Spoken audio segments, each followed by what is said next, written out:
Yay. All right. Now we'll spotlight your video. You are the star of the show at this moment. All right. Hello, everyone. I hope that you all are having a great day today. And I hope all is well. We want to thank you for joining us for our Global Perspectives in Veterinary Medicine online summer series.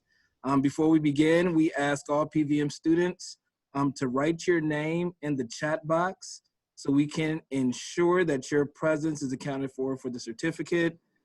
This series aims to provide a better understanding of veterinary medicine's impact throughout the world and give you a comprehensive view of the various career paths available to veterinary professionals by way of virtual trip around the world.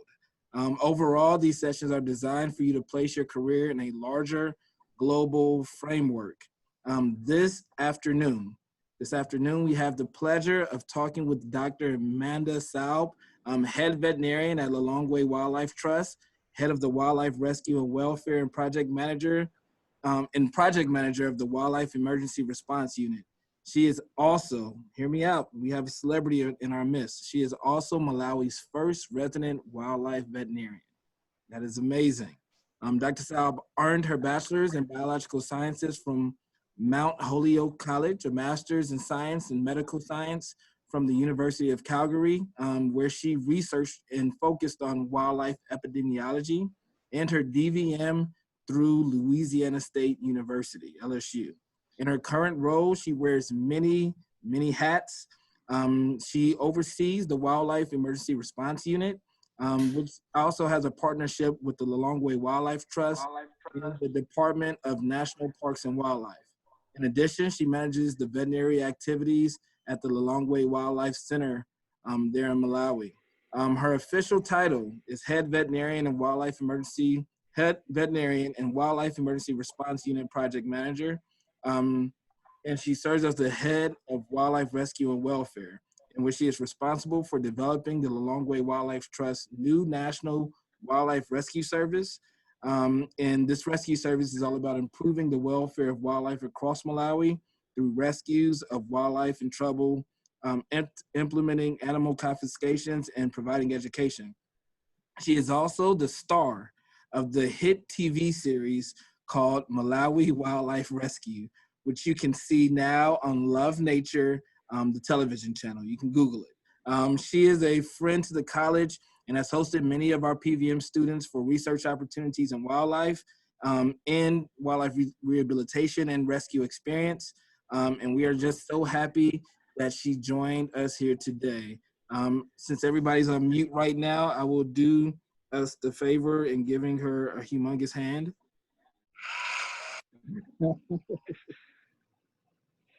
Great. Thank you so much. What we're gonna do right now is we're gonna do things a bit differently today. And so we're gonna play a video and then we're gonna ask a question. Dr. Salb's gonna give a presentation on her experience and the different hats that she's been wearing. And then we're gonna open it up for questions. I know you'll have a ton of questions after watching the video and learning more about her experience in her journey. And so right now I'm going to share the screen. Let's see.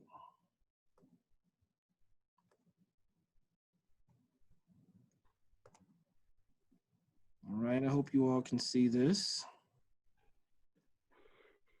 And we're gonna play this wonderful video.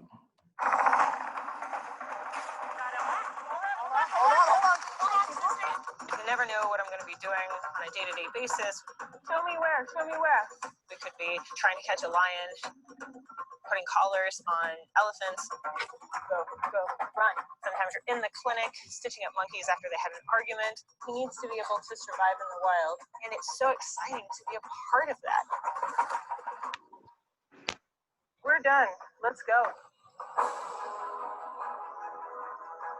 This is the only place in Malawi that rescues and rehabilitates wildlife back into the wild. We've got 203 animals at the moment. I know all of them. I know where they come from. I know their age, what they need to be fed. It's a baby, baby, baby. Putting animals back where they belong, back in the wild, is the most important aspect of the job.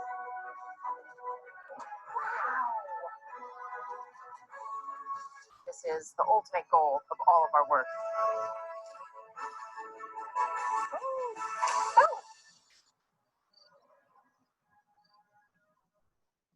I don't know about you guys, but that just touched my heart. My heart hurts now.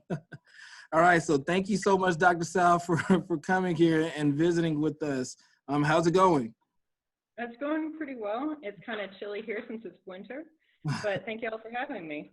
No, this is awesome. This is awesome. All right, so I guess we'll start off with the first question. Can you tell us about your journey to this path of becoming a wildlife veterinarian, and also about the many hats that you wear in this field? Yes. So thanks for the introduction, and you kind of went through where I got my education from. And what I'd like to do is just start off by telling you that I started out in private practice. And I worked for Dr. Susan Kelleher at Broward Avian and Exotic Animal Clinic. Have you guys seen Dr. K's Exotic Animal ER? I don't know if anybody has seen that, but that's where I started my first year out. And you know what? Private practice is a great place to start any career, because you are going to see all sorts of things, and especially in all exotics, you have no idea what's coming in the door. You might be seeing rabbits or birds, or you might be seeing a water dragon, and you'll check your appointments the night before, and you're like, I don't even know what a water dragon is. And so you're going to be having to talk about it intelligently and speak with the owners. And so it's really, really a great place to start and go, getting immersed in all the different species. And after I did that for a year, then I went to a monkey farm in South Carolina. And there's about 3,000 monkeys on this farm. It was more for boarding monkeys in between research. And if you want herd health, but not in cattle herds or sheep herds or anything like that, that's a great place to learn herd health. And then I went to the Calgary Zoo for a year and did an internship. And that was fantastic. That was like a family. It was wonderful. Got a lot of experience with different species. And I did my master's while I was up in Calgary at that point. And then I went to St. Louis Zoo and I did a residency. And well, I did 2 of 3 years of residency. And about that time, I was starting to get a little bit burned out on veterinary medicine and needed a break. And so I might be the only person in the history of the world who's bailed after 2 years of a 3-year residency, but I did.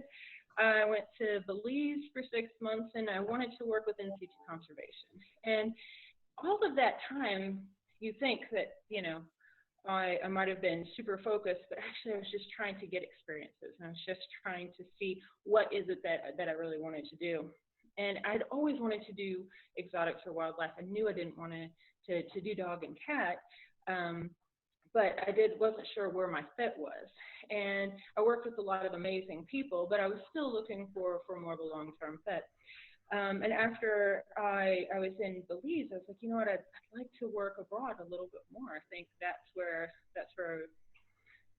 my fit is going to be. And I worked in Botswana and Namibia, not as a vet, but on field programs. And then I started to get that itch about 2 years after leaving veterinary medicine, and I took a capture course in Zimbabwe. And then I found myself at the Lilongwe Wildlife Center as a monkey vet. And I thought it was fantastic, but what we were noticing in Malawi was that there wasn't actually a wildlife vet here. And they were flying people in from South Africa if there was a snare on a rhino or if an elephant needed a collar, and that wasn't very practical. And oftentimes, if you had an emergency for an animal, then they would, get somebody up here in 5 to 7 days, and who knows where that animal is, and I'll talk a little bit about that later. And so there was a need for having somebody in country. And since I was here, when they were bringing vets up to do this work, like put transmitters in rhinos and put collars on lions, then I got to shadow them. And that was Pete Morkel, who is the father of rhino and elephant medicine in Southern Africa. And it was really great to be able to work with him, because then I was starting to be able to build the capacity to be able to do these things on my own. And and that was great. And then we've got the Department of National Parks was like, all right, we'd like to offer you a visa to stay here and to continue doing this work. And 7 years later, or I guess from there, 6 years later, I'm still here. And it's been really, really nice because we've gone from having to bring people in for all of the veterinary care to being able to do most things. Now, when you see that they move 500 elephants from Luanda and Machete to Nkokota, that's a little bit way more specialist than anything that I would do. But for the routine things like snare removals, when we move the lions in country, so it's been really fun. And what's been really, really nice is that now Malawi has a vet school, and they've graduated the first class in December. And so I get to teach the wildlife medicine course there. And so it's awesome to see that people are interested in wildlife medicine, and that there's going to be folks here. So in 5 years, then there'll be folks here who will be doing this job. Wow. And kind of the journey. Amazing. That's an amazing journey. That's an amazing journey. Always keeping going. So we have a zebra here in the snare. Can you tell us about what's going on? So this is a zebra colt at one of the wildlife reserves that they have a big problem with snaring and poaching. And this type of animal would be exactly what they're looking for. But what will happen is if a snare gets caught around the neck and it chokes them, then they die, and then they come and get the meat. If they break the snare, then they just end up having a snare around their neck. And oftentimes it doesn't cause, if they've broken it, it doesn't cause them to choke to death later. But what we'll do is it will start to eat into their skin, and we'll see some, if you want to show the next slide. Sorry. Then you can see where on that elephant leg, that's where a snare has tightened around the leg and then basically just eaten into the flesh. And so that was my first elephant that ever darted to take that snare off. And then this is a rhino that got, you see all the wire around his face and head. It was actually cutting into his upper lip, and we were able to get that snare off, and it healed up really nicely. And that was, if you want to go to the next slide. Okay. And in Malawi, people and wild places are very close. And so that the way that I like to illustrate that is you can see there's farmland right up next to that forest reserve. So you can see where the hills are very covered in trees, and then there's farmland right next to it. And that's how almost all of the wildlife reserves in Malawi are, is you have folks growing pumpkins right next to the park boundary. And so it makes it irresistible for a lot of the wildlife to come out and have a snack and cause problems. And this is not just, it's not just, oh, they're coming in and wrecking people's gardens, but they're wrecking their livelihoods. And so it's really important. Jim, sorry, do you mind next slide? Oh, of course, of course. Yeah, and so that was one of the reasons that that we put together the Wildlife Emergency Response Unit and the Department of National Parks. They wanted vets to be able to respond to anything. And next slide, please. And one of the biggest ones was human-wildlife conflict. And so if you look at, this is a picture of this hyena that got, I don't know what he was doing in this lodge in Sun and Sand in Mangachi, and he was running around inside the compound, and then he found himself in a garden, so we got called, and we darted him and loaded him up in the helicopter and took him to a national park. But that's an example of the kind of things that people will call us for. Or they might even call us for something like a lizard, like one of those monitor lizards. We're talking about, a 5-foot monitor lizard, and people aren't super keen sometimes on having them in their garden. But what you can explain is that you go and you talk to people, and we have a team that goes out and just talks to people and says, this is what they're usually like. Yeah, they can be aggressive if you're trying to harm it or if it's cornered, but if you just let it go, it'll be fine. But then keeping in mind that people often have chickens or other things that the monitor lizards will eat. And so we actually talk to them about, okay, this is how you can construct your chicken coop a little bit differently. You might add a layer of chicken mesh so that you'll keep these guys out. Next slide, please. And so we'll often come for snares in national parks, but this is our first snare in town, and it was a porcupine just on the side of the road. And Lilongwe is such a cool town because they have we have wildlife inside, like inside the president's residence. They have hyenas and bush buck and bush pigs, and this is just right off of one of the major roads. And it was a porcupine caught in a snare. Kevin, next slide, please. Oh, wow. And boy, oh boy, that was yucky. And I don't know if anybody has worked on any porcupines before, but their skin is a nightmare because it doesn't hold sutures well. It's really sensitive. It got hugely infected. But after about 6 weeks, and we had to anesthetize this porcupine like 3 times a week for the first 2 weeks. But after 6 weeks, it was well enough to, next slide, be released. And you know what, we released it we released it in the town area and the wilderness areas because that's where it was used to. And they do really well, and it's really cool. Next slide, please. We also help, we're kind of a way station for animals in the illegal wildlife trade, and I'll often get called for the guys from the Wildlife Crime Investigation Unit. This is an office that has been completely trashed by a pangolin. So you think, you know, you're like, oh, pangolins are really cool, and they are absolutely cool and very destructive. Next slide, please. And so what we'll do is we'll bring them to the center, and we'll keep them usually for a day or two while they sort the court case out.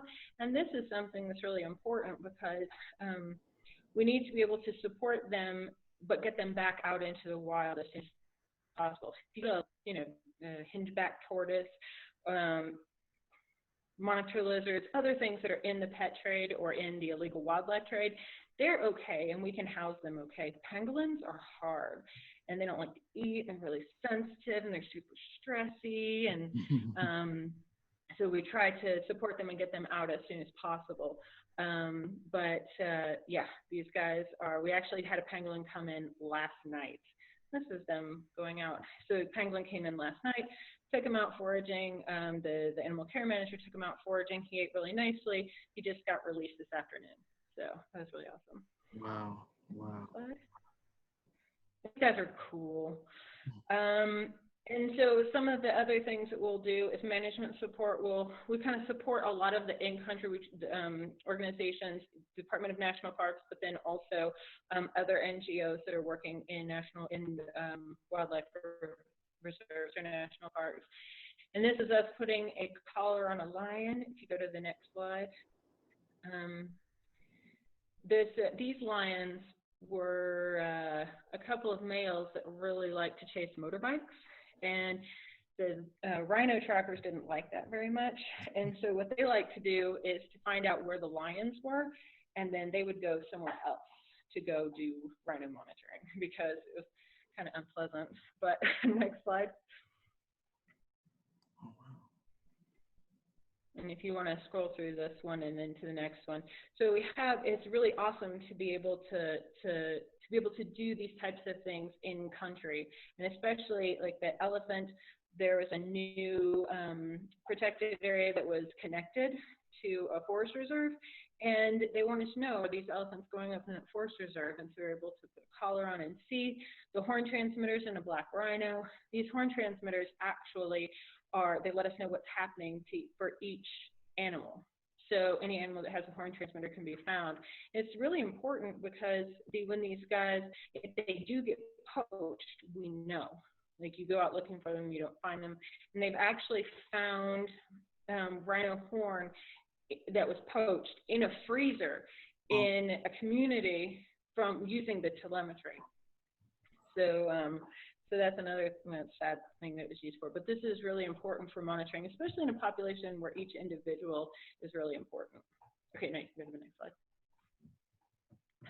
Also, when carnivores want to kind of go out for an adventure, then we need to bring them back because nobody likes sharing their, I don't know, their land with a lion. And they always go out and eat things like donkeys and dogs, and it really caused problems. But anyway, this lion had escaped and was 5 kilometers from Mozambique, and we darted her from the helicopter. If you want to do the next screen, we had, and it was in community. We had so many people that were there, and sometimes it gets, because lots of people get real interested when we do these sorts of things, and sometimes it's kind of like, okay, well, we need to keep everybody safe when it's a carnivore, but then sometimes the last cheetah that got out, we darted this cheetah, ran into a riverine forest, and then we lost it in the helicopter. So we like landed, went looking for it, couldn't find it. And then finally, after like 45 minutes, enough people had gathered around. So the pilot's like, all right, let's go. And within a couple of minutes, then we found it. It was great. Thank you so much. Next slide. And so, yeah, the cheetahs, if you want to go through this one, and then I think the next one, the next two. These guys, it's really nice. These cheetahs have they've been reintroduced into Malawi, and they're reintroduced into Rwanda a couple of years ago, and then last year into Majeti. Majeti is where they're leaving from. And the reason they're leaving actually is because one of the females that was translocated ended up dying, and then there's only another female to anchor the other 3 males. And so they're like, all right, we're looking for ladies. And so we got to bring them back, and so there's new females that are going to come up. And then also, this is me teaching at the vet school. We brought the wildlife medicine course out for a elephant collaring, which was really fun. And because when you hear this, when you learn, you can't learn about that kind of stuff first. You have to actually do it. And that's where having some of the in-country partners, when they're going to put an elephant collar on, and I said, yes, let's bring a class. And everyone's really excited about having students, so that's cool. Awesome. Sorry, next slide. And then we also bring the class out to the Wildlife Center, and that's where we do our primary health checks. And then when the rhinos, we've got more rhino in Malawi in November. And so one of the Luana students was there doing section ships, so then he got to get stuck into doing all the rhino work. It was very cool.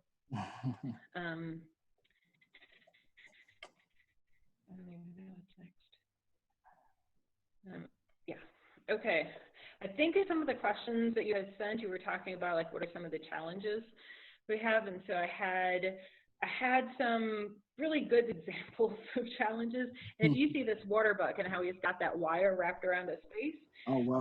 A friend of mine was out. She was doing a game drive, I think, and so she sent me that picture. And there are thousands of water buck in this particular park, and we never saw this water buck again. We went down and looked for it, and it's really frustrating because you're like, you want to help something, but then sometimes seeing it again is a problem, even when you're in country.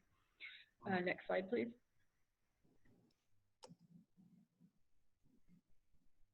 And when we have to go out on foot, then the scouts, they are the ones who know the animals. They know where to look for them. They know how to get us there safely. And so I've done a lot of work with, especially when I need to go and do something on foot with these guys, and they are amazing.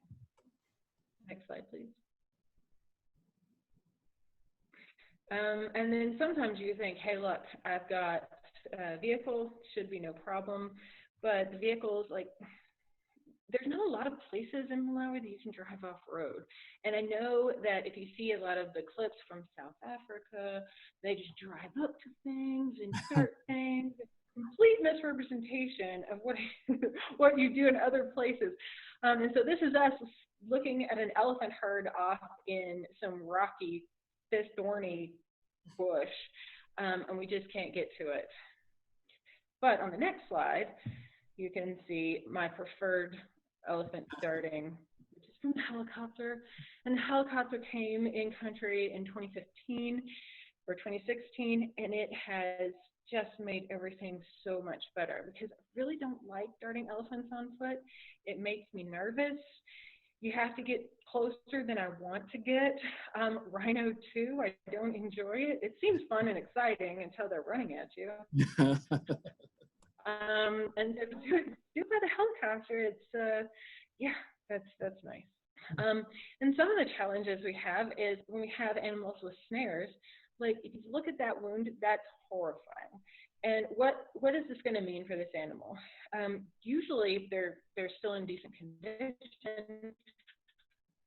And it's just like, but this, are they going to be able to, for example, bear full weight on this if they're a young animal? Is this something that's going to impede their growth? Is this something that's going to make them not as fit as an adult? Sometimes they get sick, but most of the time it's just this catastrophic snare wound. You also have like medications. Ooh, that's a misspelling. These medications, you know, we actually did a regional limb perfusion like you'd do on a horse. We did that on an elephant, and it worked, and it was gorgeous. But this is like, you have to go and you have to find that elephant again. And we had collar on, and we did it by helicopter, and it was great. But can't do that with all of them.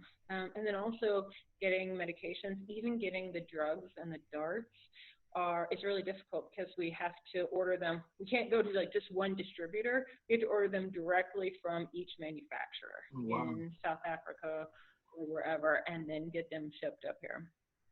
Wow. And then differing responses to, you saw the snare wound on the previous page, and then you see the wound on the left. That is absolutely ghastly. But that's just basically where the whole thing has fallen apart. And then you look at the wound on the right, and that's where it almost looks like that elephant has a hoof. But that's where you have, it's where it's grown over, but it's still causing a problem because this animal was seen at the river, and it was like throwing water on its foot, and it was bathing it, and so you could tell it was a problem.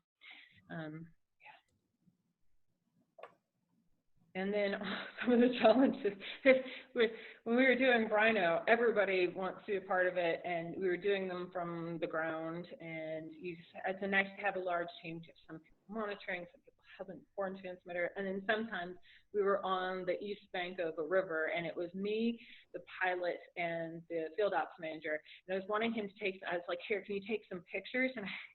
And I meant of the wound, but then he's like taking like really nice pictures. And I'm like, well, these are good too, but can you take pictures of the wound? But yeah, so then if you're looking at that, it's like me responsible for making sure that the animal is doing okay and that you know, getting the job done at hand. Wow. And then the other challenge is paying for it, right? And we're pretty lucky that the Wildlife Emergency Response Unit is funded by Born Free and Olson Animal Trust, and they fund all the operating expenses and for the field and for the clinic, and that's really, really nice, because then in a time like this, where funding streams have been interrupted across the world, but even within our organization, they committed to doing it. And this is how it continues to provide veterinary care even now. That's awesome. I think there's only one. Yeah, that's the last slide. I thought that was cute. Oh, that is amazing. That is amazing. Oh man, you have had an illustrious career and some many adventures in your field. And what it like, was it Bilbo that was saying, like in The Hobbit, where he's like did they always make you late for dinner? Or uncomfortable, like nasty, uncomfortable things always make you late for dinner or something. I'm like, that describes them perfectly. That's awesome. All right, so at this time, we're going to open it up for questions. And so any questions that you have, you can turn on your videos and your sound and ask them, or you can ask them to the chat. But we're going to open it up for questions. You've seen just a little bit of what Dr. Salb is doing there in Malawi and the impact that she's making. So any questions that you have, go ahead and shoot them out.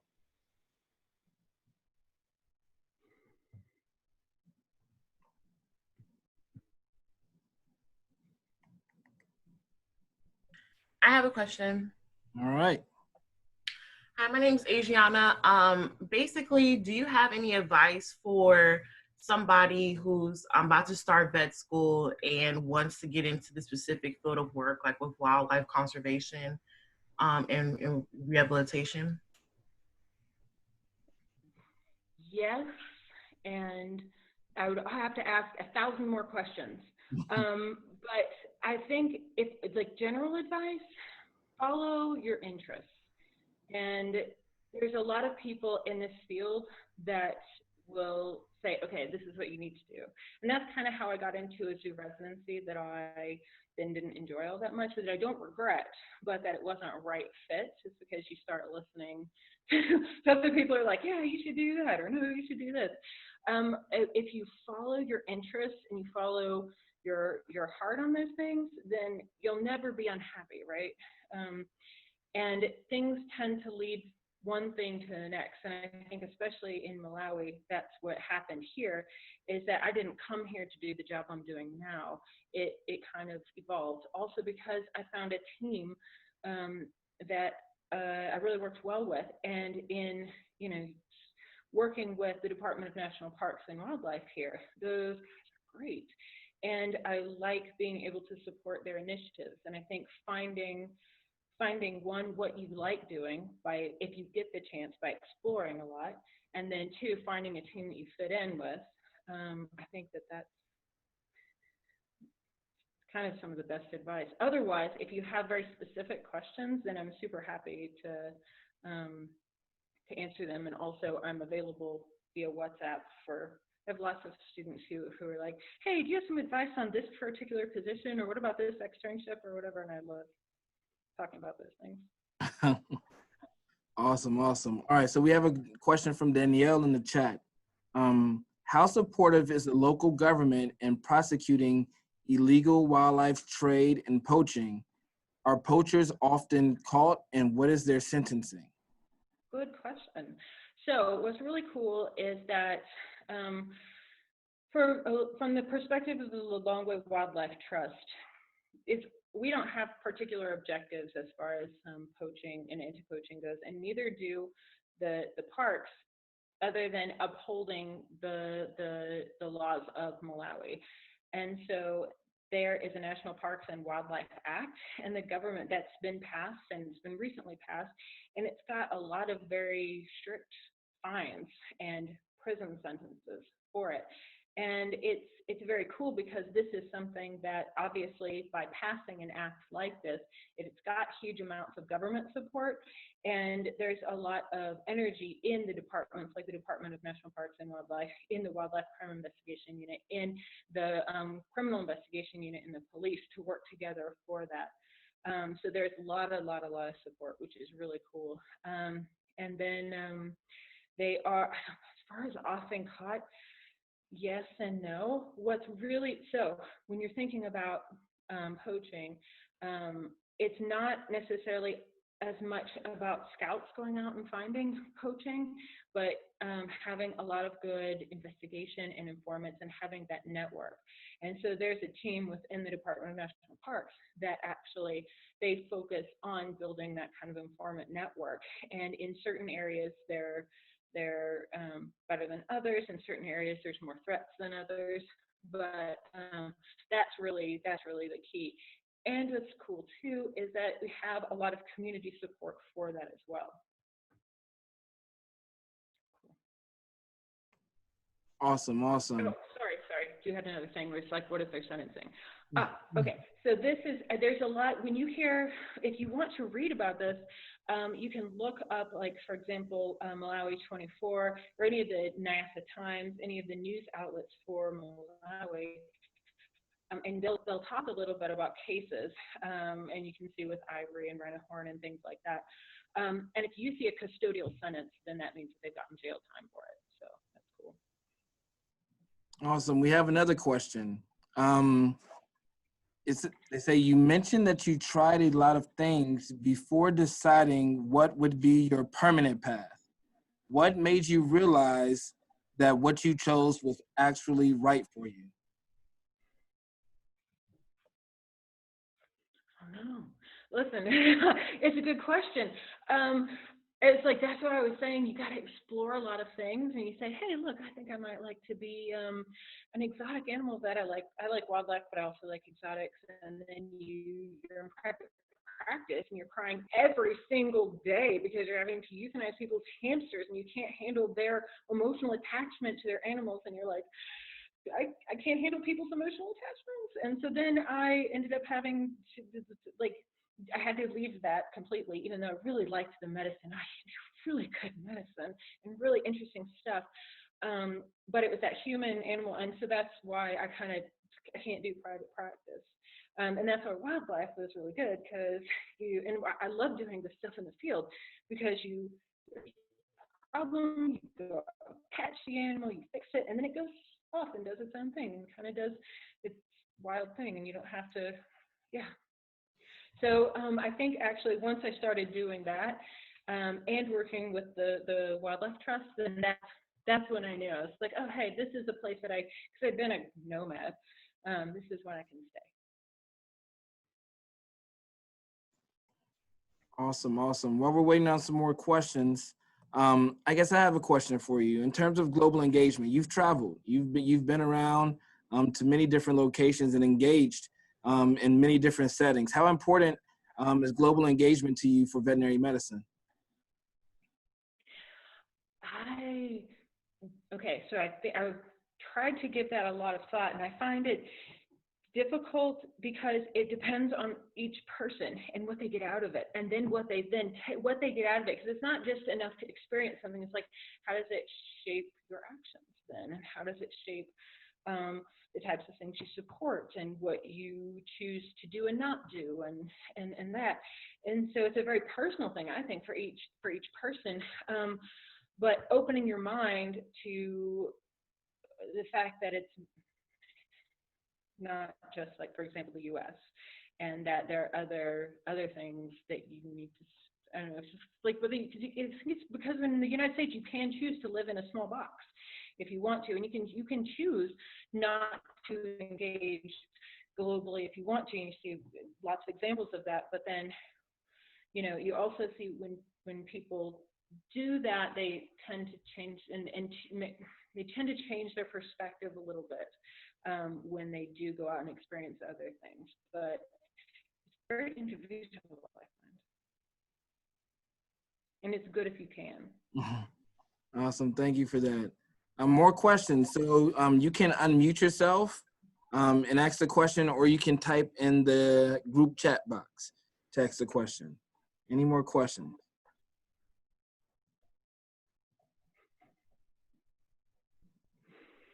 Because I was so informative. Oh, we have one here. All right. Speaking of client interaction, it sounds like you potentially have more interaction with the community, which I'm sure is both interesting and challenging. Have you become fluent in the local language, and do you find yourself interacting with people in the community in terms of education outside of work? I think it's a good question. And the fluency in a local language is important in a lot of other places. And everyone in Malawi that I interact with on a daily basis speaks English, usually. And so I haven't necessarily had to, and I'll be honest with you, I find it very difficult. I've taken classes and I bought all the books, and I know some things, but it's not, it's not, I haven't done a very good job. Another thing is, so you look at Shishewa, which is spoken in the central region, but there's other languages that are spoken, for example, in the north and the south. And so many countries have this, where you have like maybe one core language, but also there's many other ones. And so you'll find folks here who might speak English and 3 local languages, and it's really, really kind of cool. But I haven't had to, and so I haven't.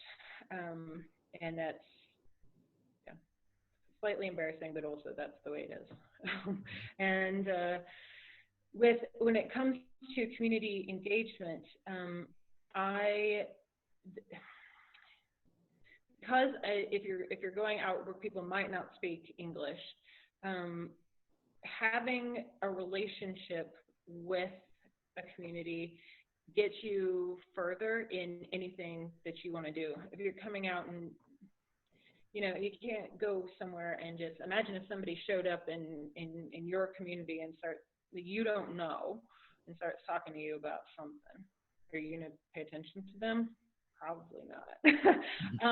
When I engage in the community, it's because, like, for example, with like the lion captures, then it's as I'm helping facilitate like capturing that. I do answer questions usually through like the community outreach officers, but it's not something that I go out and do per se.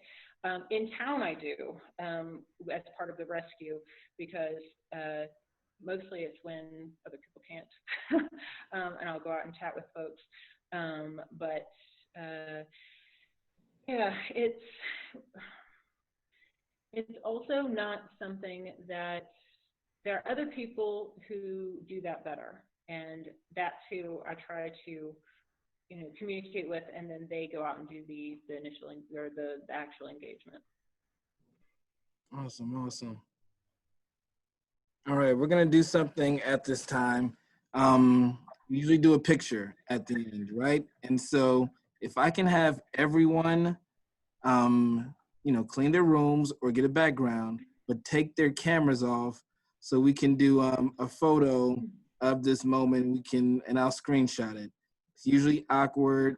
You know, you gotta look at the camera and smile at it for a few seconds, but it works. Hello, hello, hello. All right, perfect, perfect. Great seeing you guys. See the rest of you all in a few weeks with your mask on here at the clinic. All right. All right, so this is what we're gonna do. Let's see. Okay. All right, so at this moment, I need you all to look at the camera for, let's go 10 seconds. Look at the screen and smile, and then I'm gonna screenshot it. All right, are we ready? All right, 1, 2, 3. All right, perfect.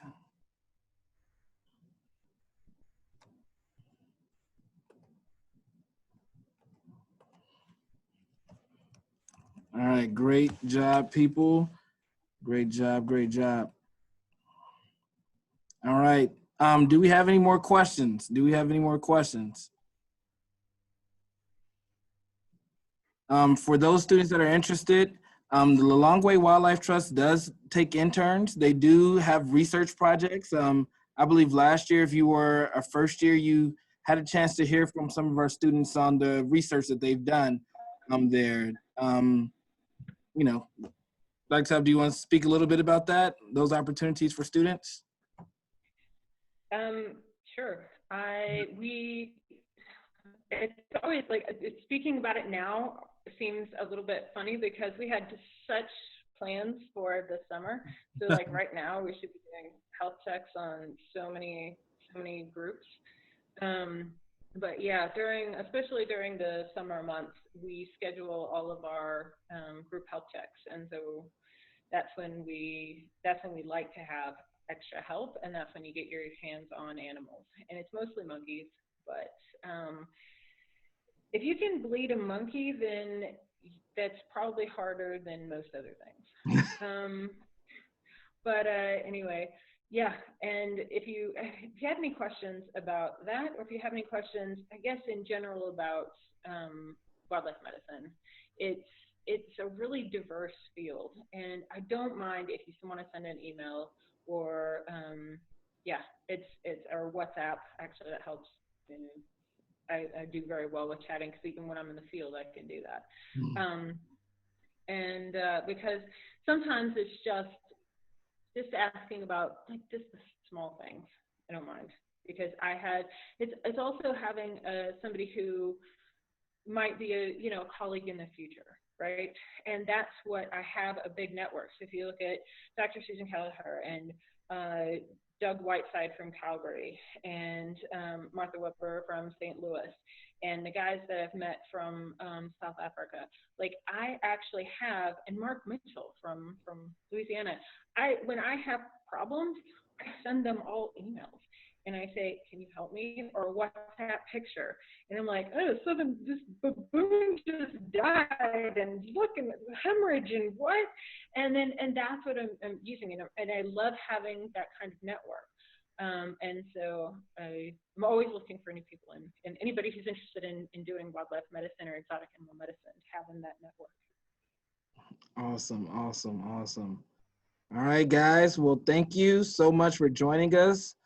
Doctor, thank you so much for participating in this. We truly appreciate it. Yeah, this is great. This was amazing. Cool. Thank you very much for the opportunity. All right. At this